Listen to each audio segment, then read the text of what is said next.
Welcome to Kempton Park Racecourse in Surrey and the Great Antiques Hunt. Twice a month, the racecourse becomes an Aladdin cave for antique dealers and bargain hunters. And as you can see, trading starts supremely early. It's only 7 o'clock in the morning and already stall holders are jostling for prime position. So we'd better get our skates on and meet this week's teams. Hello, I'm Elaine Mullen and this is my husband and teammate Carlo. We're from Warrington, Cheshire, and we're the red team. I run a wallpaper business in Warrington. I enjoy gardening and my most treasured possession is my teddy bear, which I've had since I was born. I'm a senior projects engineer with GEC at Trafford Park in Manchester. My main hobbies are golf and badminton, but my true love is my car, a Mercedes-Benz 300 SE. And they'll be competing against the green team, Lizzie and Peter Kirkhoff from Cheltenham. I'm Lizzie Kirkhoff, and this is my partner and teammate, Peter. I am originally from Holland. We do live in Cheltenham, and we are the green team. I run a shop in Montpellier, Cheltenham, called Bazaar. We sell local artists' artwork. As a hobby, I like collecting things, especially small knife rests. I'm an artist, and my expertise is in special paint effects on small furniture. And my hobbies are cooking and gardening. As well as racing for bargains, our teams will be searching for 18th century teacups and saucers, tuning up vintage wirelesses, and taking to the rostrum as auctioneers. Good morning, teams. Now, can I introduce this week's bloodhound, Myrtle, who's already off bargain hunting, as you can see, and also it's Lars Tharp, who's going to take you over the hurdles that are out there. Now, the first thing I must do is to give you £200 per team, and we want you to go out and buy a piece of Doulton or Beswick, which at the end of the programme you've got to sell at a specialist sale, so think profit. Now, Lars, advice, advice, advice. Are any of you Doulton or Beswick collectors? No. You're going to have a very hard time because the market is determined by the relative scarcity of all the models. So unless you've got the textbook, which tells you how rare particular models are, you can really leave everything to chance. But I will say this. Look for restoration, look for damage. Where an object juts out, it's likely to have been damaged, if at all. So look there. And when you're hunting for Beswick, pronounce it Bezic, which is totally wrong, and then everybody will think you don't know what you're talking about. That sounds like good advice to me. Anyway, you've only got 20 minutes to accomplish your purchases, and don't be afraid to haggle, OK? The clock has started, so off you go, and good luck.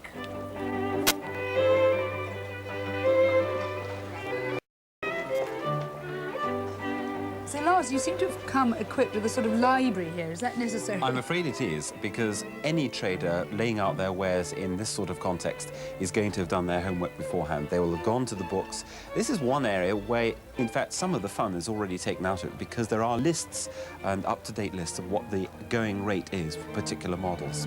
You got any Beswick or Royal Doulton? No, I don't. No, nothing. That's Doulton, but that's all I got. The piece they've picked up is Doulton Lambeth stoneware, produced around the 1890s. Now, that's something where you can pick something good up if it's by a known artist. Now, that's something where you actually don't have a going rate book, because all the artist pieces done at that time were individual pieces. Oh, really? So you have be able to judge them on their individual aesthetic merit. The later pieces, the Burslem pieces, are all made in moulds and they're all repeats. So they're all identical to one another, more or less, apart from colourings. Oh, I've seen this balloon lady before. Oh, look, that's very nice. No, I like that. What's that? Is that The the right balloon thing? cell, one of the most popular figures that Doulton made. Almost every other house in suburbia has one of those. Who's the owner of the stall? Are you the owner of the company? You can pay up to £1,000 for a very early one, but if you're looking at a much later version of it, then it's going to be a couple of £100. There is a bone china figure from Burslem, and judging by the number of numbers underneath, yes, there you see them, they're a 4th edition piece of Ninette. I would have thought that she might fetch slightly less. You look it up. Here's Ninette. Look, 2 colourways, yellow or red. Yeah, OK, well, that's something to take Now, into it account. only says for the price RRP. Recommended retail price. Well, the recommended retail price, and it tells you when it was introduced, 1971, could typically be anywhere between £50 and £100 for a typical Doulton figure. How much is she? 115. Can I look at the lady with the black dress? You've got good taste. Thank you very much. But I don't like it. That's my problem. That one's 300. 300. Put it back straight away. Well, that's not bad, then, is it? Because it's got the. Well, he's got his ears. He's got his ears and he's not been broken. It is Beswick, isn't it? It's... Beswick, is it? You see, now, Beswick are rather more jokey. They're rather more fun. They've got humour. This is Royal Dalton. Well, have a look under it. Oh, what does it say on the ticket? The Last Waltz. Royal Dalton. Royal Dalton. Dalton figure collectors want early versions of their particular sought-after model. And the 1920s, 1930s figures actually have impressed numerals in the clay, which actually tell you the specific year in which they were made. That's a £5. What's the best you'll do on that? It's £55. It's a character jug. So you like that better than the girl with the swirling skirt, do you? Like would be a very strong word there, Julie. You think it's a better bet? Ah, yes. 48. Last offer, 48. They've won tonight and they'll be taking that back home. Yeah. Down this way. Once in a lifetime. Once in a lifetime. Come down. 48. 48? 48. Look, we didn't see this. No, that might be the same. Aha! Now, what's this here? Now, this looks like one of the limited editions they made for the Collectors Club. And it has to be said that the special editions they make for the club are actually very good. They're very well painted. Old Salt, yes, I'm sure it's Old Salt. Yes, it's quite witty with It's that, quite with nice. It's that got a lobster and a mermaid. mermaid. Yeah. What about the price? We have to do some haggling. You're asking 120? Yeah. What about 90? That's all I can It's a get. little close to what I paid. I think 95. 95? Do you agree with that? Yeah, 95. Brilliant. No to the mermaid. What do you think, Lars? Can you turn him over, please? Right. Old Salt, exclusively for Collectors Club 1988. It's not an antique. Not really. Does that worry you? But it's a limited edition. It's a limited edition, quite right. Now, this is the book that you should have had. We were very, very cruel sending you up this. I don't admit knowing anything about the subject unless I have a book in front of me, so I'm going to look him up. Well, there he is. There we are. Are we still there? Really? Okay. We paid 100. No, she asked No, 125. That's right. 125. We paid knocked her down. 95. Yeah. You paid Final 95. price. Oh, he's being mean now. Don't give me It bad says here £110 in the book. So you've paid below the book price.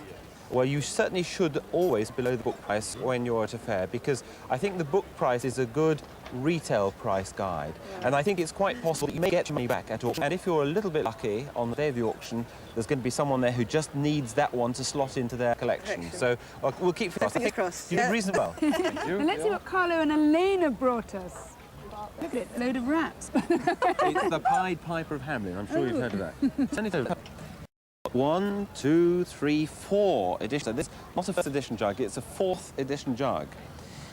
And that's the price you paid? £5? No. What did you pay? 48. Okay, let's... Bit Moment haggling went of on. truth. This is the book we didn't give you, Right. but there it is. So we see a price there of £75. Now, this is a book price. You paid, actually, quite a good price in terms of the book price. Now, there ought to be some mileage in it. Now, these items are off to the auction room for viewing. No points for them yet. That all depends on how well they sell at the end of the programme.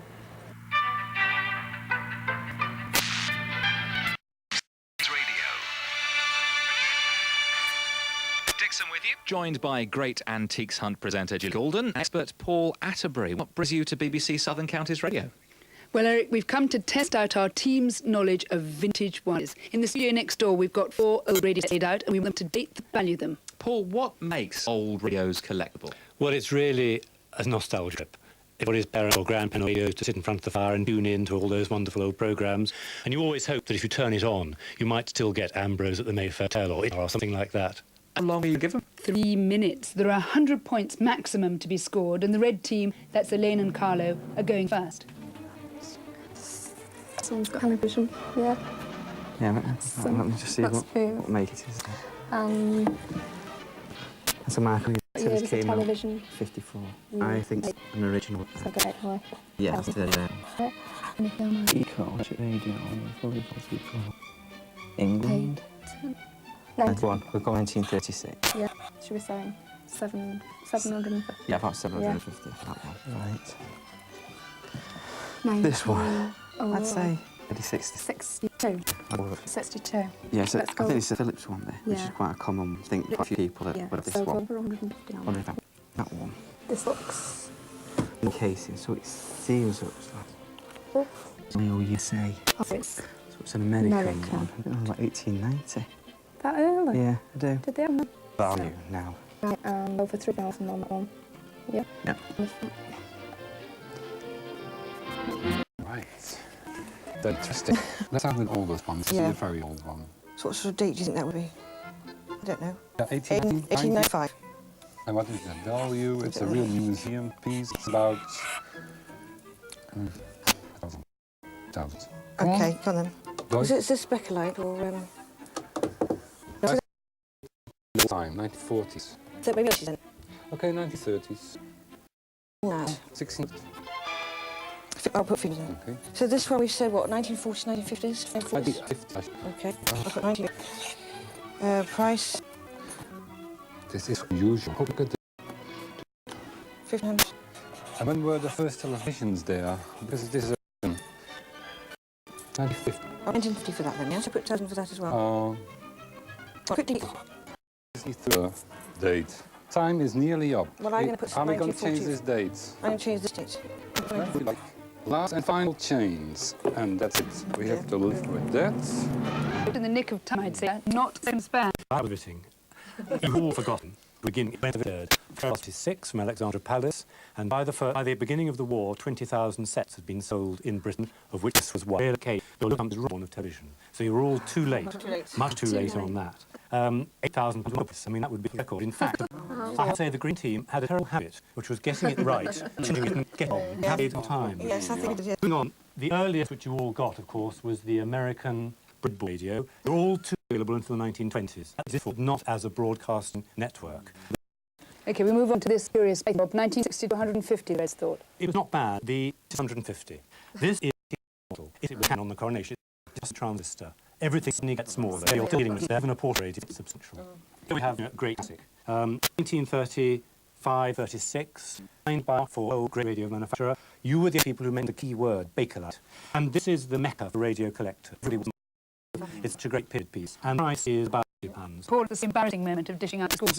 What one's complete right, the Echo radio here. Everybody else rather missed the boat or the radio on several occasions. I'm afraid by acting around, we found that best we can do, the red team points, and I'm afraid the green team only get 5. That was your Bakelite mission. Word Bakelite. But for that, it's been, I'm afraid, enough. That makes first points on the scoreboard 5 Lizzie and Peter and 40 to Carlo and Lane. Bisley Camp in Surrey is home to the National Centre. It's the most shooting range in the whole world and trained tens of soldiers in the First and the Second World Wars.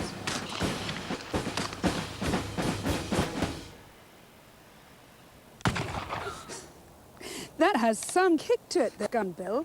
Now have you given me? It's a 5 caliber short rifle brought into service 867 onwards as a bargain basement conversion of an earlier gun. Well, it's a technological idea at the time saved the government money by producing a breech-loading gun from an old muzzle-loading gun. It sort of throws out a lot of fumes and smoke and stuff, and I quite a kick. Yes, certainly, 19th century battlefields were very foggy places. But I can tell you we're not going to let our teams loose on firing. It's sort out some military. Our green team to set items that would have been issued by the Army for the Boer War, 1899 to 1902. The team have got the Crimean War, 1854. For a 90-point stake, they've only got 5 minutes to accomplish their task, and we're going to make the green team go first. Shall we start with this one? Okay. Yeah? It's very old. Might be 1700. Definitely no to this one. Really? I think if you're looking at 2 helmets... Waterproof, tropical. Tropical, they are. Wouldn't you think they'd have had that? Yes. Yep. What about gun? Well, it is from West, is it? On Corbs and Indians? This looks older to me, I don't know. What do you think? Isn't it? That says Pete. Teeth or something. Yeah. That's a, so that could be Dutch name. Pete. All right, well, that might be a good clue, mightn't it? Costume. What about costume here? I think you'd have been too hot in that. You die instantly. If we're going to say that the hat is for that, then I would say that that would be too hot. But too modern, I don't think that's... I mean, you would need a bullet hole, wouldn't you, if you had that? So I, mean, I don't know whether that's a good idea. I would... Yeah? Be teeth on it, yeah. Yeah, and it's... yeah. Well, I must say, Lizzie and Peter, you're certainly very analytical in your approach. You've come up with your 3 that's being counted as 1, Are they correct, Bill? This is a tropical helmet known as a solar topi from an Indian word, which means a hill with a standard leaves on it, and would be worn in the Boer War. Moving on, Mauser 1896 carbine, the standard rifle bought by and 2 ammunition bandoliers worn across the body to carry the cartridges for that. Well, it sounds as though this goes with this, and maybe even with this, but do they go with the Boer War? Absolutely, all 3 of them. Oh, wow! Genius! I thought we'd got it all wrong. So you've got a maximum score of 90 points, so Cool. well Cool. done. Yeah. Yeah, I'll this one first. I don't know whether they actually think, dear. Did the ride hold it back? I think so, yeah. I've never held anything like this. And 58 Cup of the Year, which would make it too late. Too late. Look at these. That's a man, isn't it? So it won't be that one. Let's have a look at this one. But I don't believe that it comes like that, did they? On their own. It's like one that you... No, you're thinking too much about cowboys, I think. Oh, my God. Crying. No, it's 18. It's just not clear. 1854. Let's have a look at the year. 1895. 1897. No. 50 No. No. It's too late. Late. Let's have a big ones. I think it's got the power. And it's heavy. 54, 56. Yeah, I told you it was a bigger gun. Yeah, I'm gonna go. It's Big heavy. gun, Cannonball. And the third choice, I would that gun. The revolving one. Yeah. So, a second gun and a cannonball. Yeah. I think you're looking very pugilistic. Now, Bill. This is a 32-pound shell, which would have been filled with gunpowder with a fuse in it that would have hurtled through the air, spluttering evilly, to land and explode. Yeah. And if you look on it, it's actually got Crimea, 1854 written on it. Moving on to the long arm, this is an 1851 pattern Minié rifle musket, which was very much the infantryman's arm of the Crimea, carried at the battles of Inkerman, the Alma, and at Balaclava. So that really represents the foot soldier of the period. Now to the revolver. This is an 1851 Adams's patent, and it's got a self-cocker because you just keep pulling the trigger and it would fire 5 shots. Obviously, it's not a military issue arm, a private purchase thing, and extremely well sold to those who were on their way to the Crimea. Oh. That was really so top score for you, 90 points. Well done. So that makes the score 130 to the Reds and 95 to the Greens. So the final hurdle before the auction is another racecourse at Sandown Park. The Antiques and Collectors Fair is held here 5 times a year and has 550 packed stands. Henry Sandon, we've dispatched our teams to go and seek out the best example of an 18th century teacup and saucer that they can find. But what are you going to give them 100 points for, the maximum score? Well, a really rare pedigree one, you know, appropriate at the racecourse, good conformation and a wonderful quality of decoration.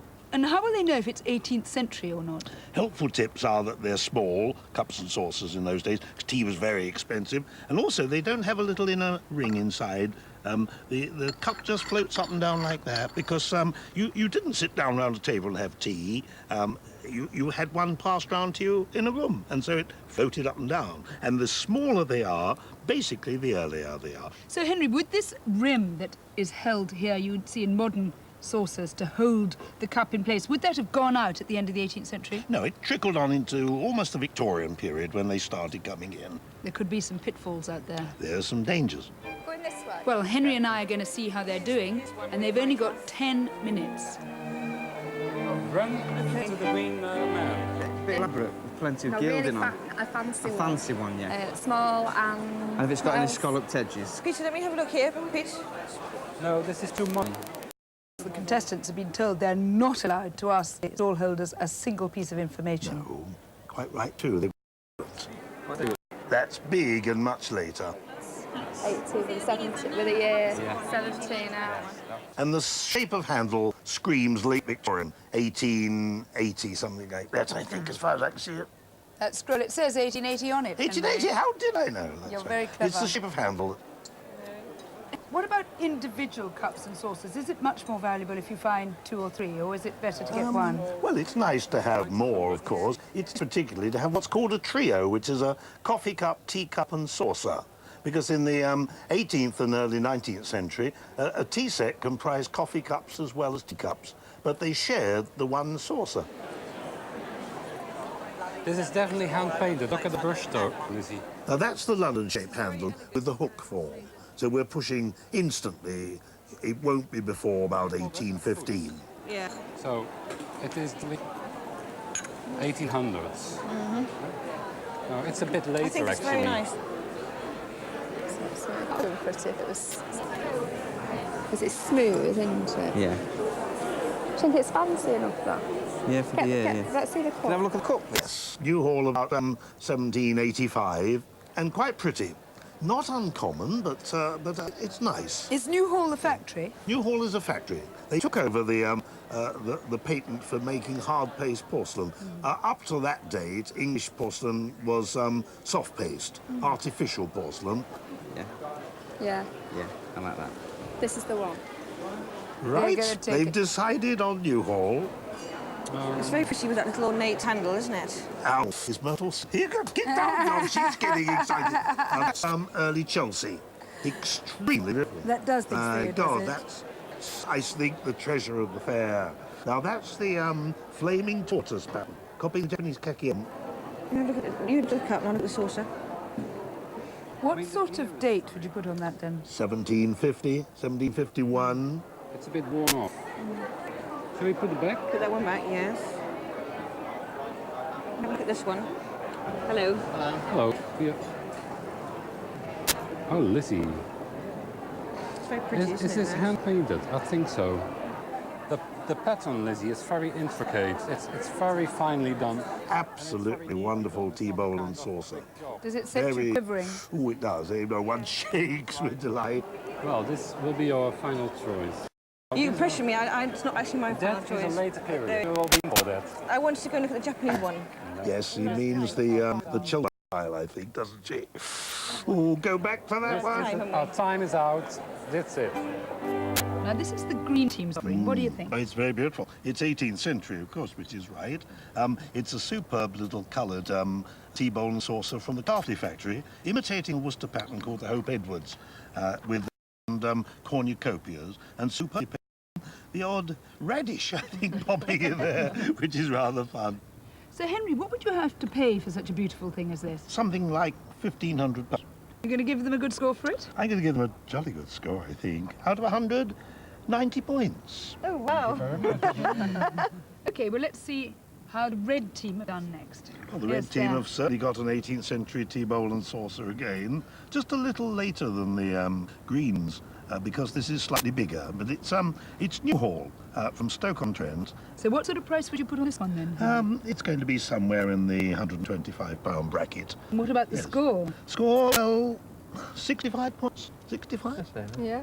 But what you did miss, in my opinion, the finest piece in the fair there today, which is little tea bowl and saucer.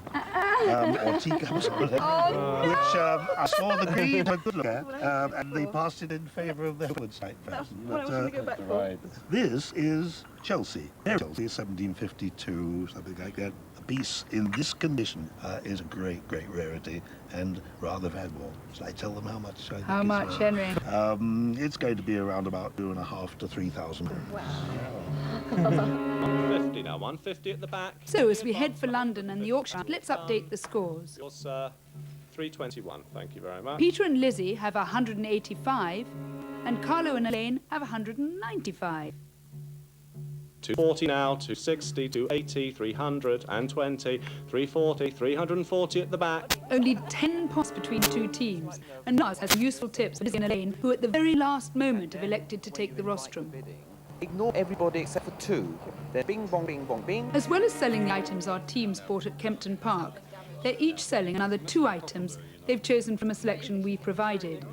Lizzie and Peter have chosen Royal Doulton Wolves and Carpenter character jug, bought for £35, and a medium-sized Doulton Bulldog, bought for £120. Carlo and Elaine have chosen a Doulton Shakespeare series ware plate, bought for £110, and a Doulton figure for £12. real auction with specialist buyers, and anything could happen. Our teams will get 1 point for every pound profit they make and lose 1 point for every pound lost. Good afternoon, ladies and gentlemen. My name is Lizzie Kirkhoff, and this is my partner, Peter. I'm going to start with a Dalton Walrus and Carpenter character jug. Right, who will start me at £30? Poor thing, she's very nervous, isn't she? There's a little tremor in her voice, quiver. 35 at the back, 40 at the front, 42 back, and I have 45 on my left. 48 She's at the also pinpointing 50 every at the bid. front. That's going to 52 be at heavy the back. going. 55 at the front, 58 at the back. Any advance on 58? Right, it's still to you, sir, at the back at 58. The next lot 23 is points a on the medium score. Well, size you know, that's Dalton really what she's Bulldog. there for. She's there to make a profit, isn't she? 80 at the back, 85 at the front, 90 at the back, 95 at the front, and I think also she's have loosening 100 105 at the back, 110 on my left, 120 at the back, 130 on my right, 140 at the back, 150 to the lady on my right, 160 back, 170 lady on my right. Any more? Going once at 170, so the lady on my right. Thank you very much. 340. And final lot for me, a Dalton Old Salt teapot. Now they're onto I the have piece they 30 bought pounds at the themselves. You back. weren't too optimistic about the old I was very unoptimistic. I have the lady behind you at 40 and the lady right at the back at 45. The gentleman right at the back at £50. 55 here in the front. Lady on my right at 60. 70 right at the back. And the lady on my right at 80. And here in front at 90. 100 right back. They should 110, knock thank you. the £125 asking price down to 120. 95, and they're over it. 130. Brilliant. 140. Any answer on 140? Right, I'm selling it 140 to the gentleman at the back. Thank you. Well above the book price. It just shows that you can't actually take those prices as an absolute indication. They may be plus, they may be minus. Right, hello, I'm Elaine Mullen, and this is my Porto Carlo. Do you know, right up here today until to sell this 3 morning, lots. it was going to be Carlo doing the book. Suddenly, Elaine sees it and said, no, I'm doing it. And we're starting the bids at £50. Thank you. 55, 60, 65, 70, 75, Well, she seems well in charge, doesn't she? 85, I hate to say it, but she's actually enjoying it. 85, 90, 95, 100. Sorry. Oh, sorry. 105, 110. Any more bids? Yeah, 120, 125, 130, 135, 140, 145, 150 anywhere? Oh, thanks. A smile is always a good thing to use. 155, thank you. 160, 175, 180, 185, 190. Any more bids?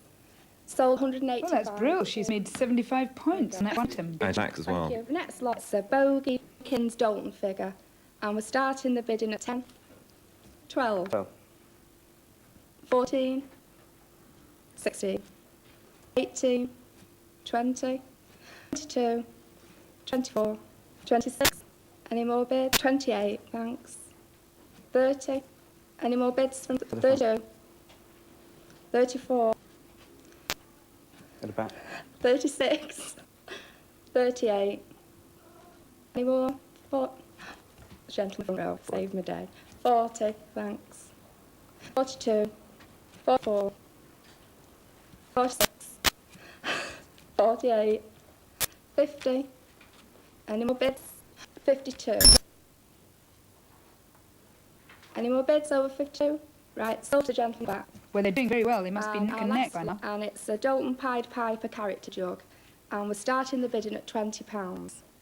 Thank you. Now, the asking price of this was £65. 25, They managed to knock them down to 30. £48. 35, 40, 50, 55, 60, 65, 70, 75. Any more bids over 75? Oh, the gentleman over there, 80. 85. Yeah. Any more over 85? No. Oh, thank you. 90. 95. 100. 105. Any more bids over 105? No, Carl? No? Can't see, no. To the gentleman front row, thank you.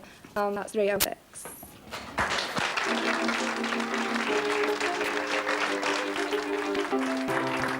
It's a very nerve-wracking business up there. I think they did very well, but I'm now in a position to announce the result of this week's Great Antiques Hunt. The green team got 303 points. This week's winners are the red team with 367. Very well done. You did awfully well. It's always difficult breaking up the kissing. Anyway, it's your very well. You come and you can choose on the top table. Thank you.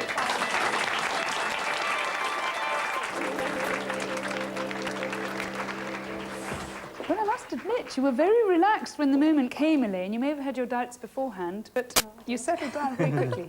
Anyway, on to the prize. The first part of your prize is £2 worth of antiques vouchers.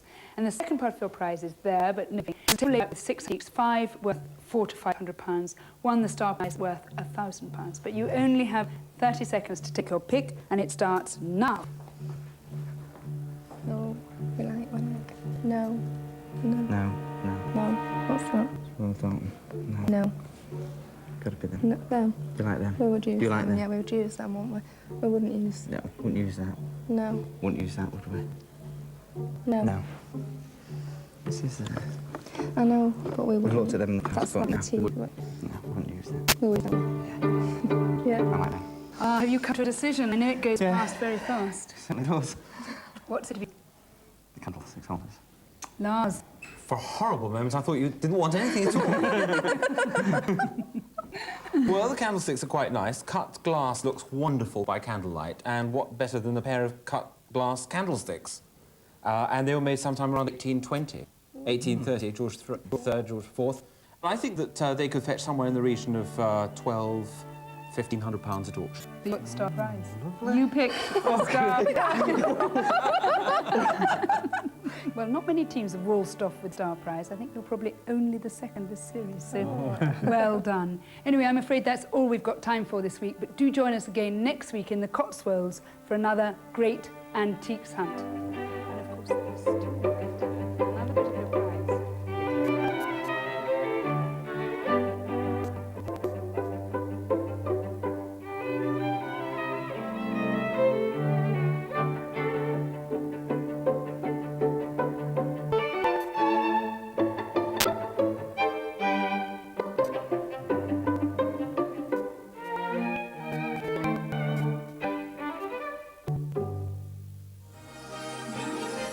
Hello, as you may know, music is a part